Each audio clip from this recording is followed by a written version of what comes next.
Halo semuanya, perkenalkan nama saya Loko Mardila Trijayani, nomor absen 22 dari kelas 12 IPS 1. Di video kali ini saya akan menjelaskan mengenai suatu konflik yang ada di salah satu negara. Di dalam video ini saya akan membahas konflik mengenai dinasti politik yang ada di negara Sri Lanka. Nah, tahukah kalian mengenai berita yang sangat viral di kalangan global akhir-akhir ini?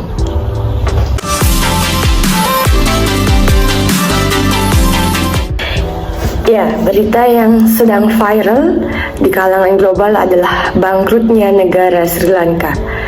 Apakah kalian tahu tentang negara Sri Lanka? Republik Sosialis Demokratis Sri Lanka, atau yang lebih dikenal dengan Sri Lanka, adalah negara pulau di Samudra Hindia di pesisir tenggara India. Sri Lanka berbatasan laut dengan India di sebelah barat laut dan dengan Maladewa di sebelah barat daya. Sri Lanka merupakan negara yang beribu kota Srijayawardena Kote, yang merupakan kota pinggiran di kota terbesar Sri Lanka, yaitu Colombo. Nah, di balik bangkrutnya negara Sri Lanka, ternyata ada fakta yang sangat mengejutkan mengenai politik di negara tersebut. Di video kali ini kita akan mengupas fakta yang ada dalam politik negara Sri Lanka. Seperti yang kita ketahui, negara Sri Lanka merupakan negara republik dan termasuk ke dalam negara anggota persemakmuran. Negara ini menganut sistem multipartai. Sejak negara ini memperoleh kedaulatan pada tahun 1947, Partai Kemerdekaan Sri Lanka hampir selalu mendominasi pemilihan umum yang terjadi di negara tersebut. Partai oposisinya yang paling dominan adalah Partai Nasional Bersatu atau United National Party. Kepala pemerintahan negara Sri Lanka adalah seorang presiden yang dipilih untuk masa jabatan selama 6 tahun. Kemudian ia mengangkat seorang Perdana Menteri dan anggota kabinet. Pengangkatan ini berdasarkan suara terbanyak dari hasil pemilihan umum.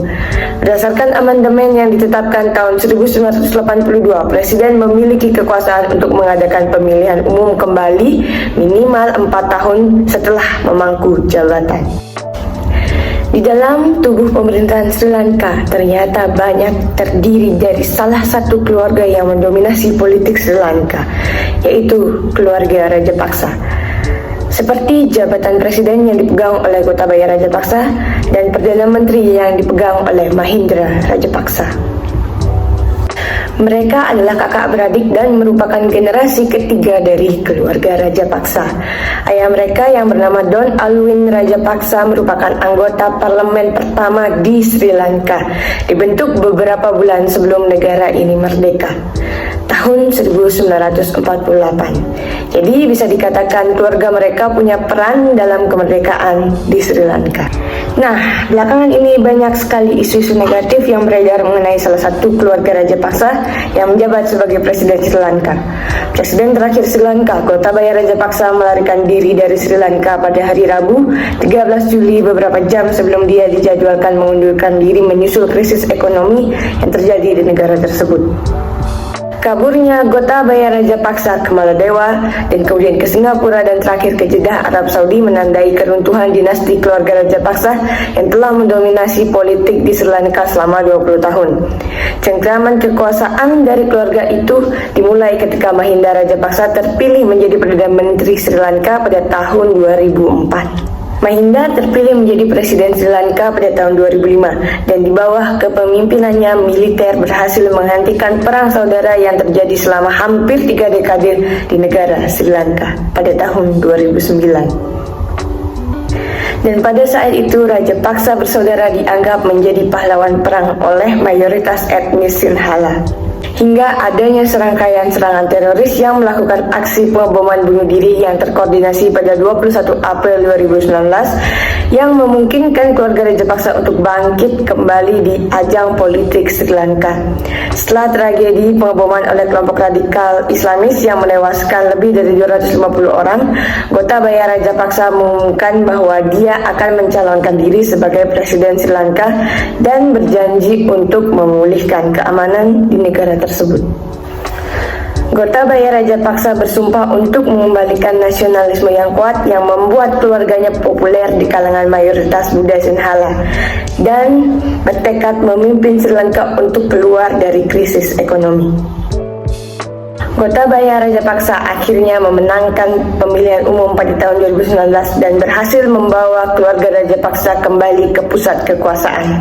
Setelah memangku jabatan sebagai Presiden Sri Lanka, Gotabaya melakukan praktik nepotisme dengan mengangkat kakak laki-lakinya Mahinda Rajapaksa sebagai Perdana Menteri Sri Lanka. Selain mengangkat kakak kandungnya Mahinda Rajapaksa sebagai Perdana Menteri di Sri Lanka, Gotabaya Rajapaksa juga mengangkat kakak kandungnya Basil Rajapaksa ditunjuk sebagai Menteri Keuangan. Adiknya Chama Rajapaksa dipilih menjadi Menteri Irigasi dan putranya Namal Rajapaksa dipilih menjadi Menteri Olahraga dan Pemuda. Penunjukan tersebut memastikan bahwa keluarga Rajapaksa memegang kendali atas aparatur negara dan sektor-sektor ekonomi di Sri Lanka.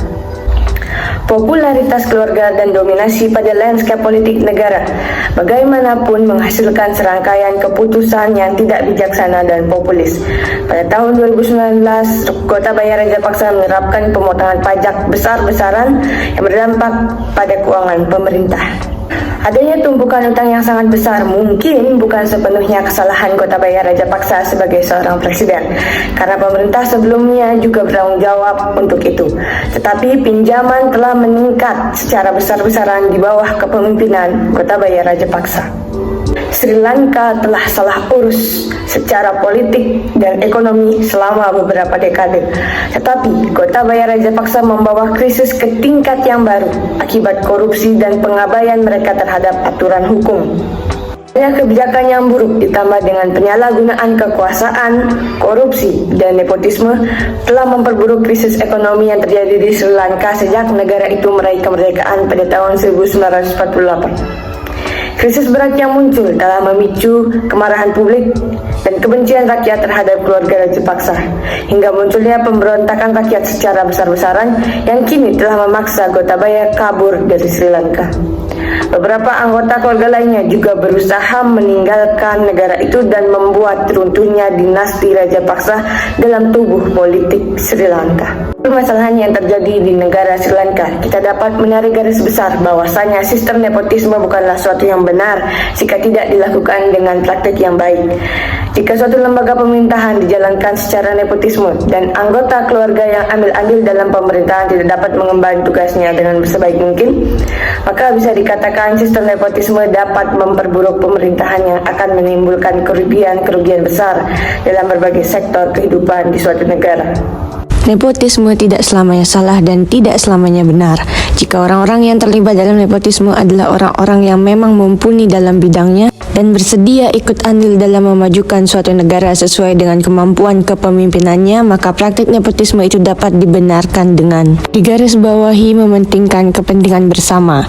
Namun, di sisi lain, jika nepotisme dilakukan hanya untuk menaikkan status sosial keluarga, utamakan keluarga dalam parlemen, dan untuk memperkaya diri serta menindas rakyat, maka dapat dikatakan nepotisme yang dilakukan adalah nepotisme yang terburuk. Keluarga memang yang utama, tapi harus tahu dalam situasi apa keluarga diutamakan. Pemerintahan bukan permainan yang dapat dijalankan sesuai keinginan seorang insan.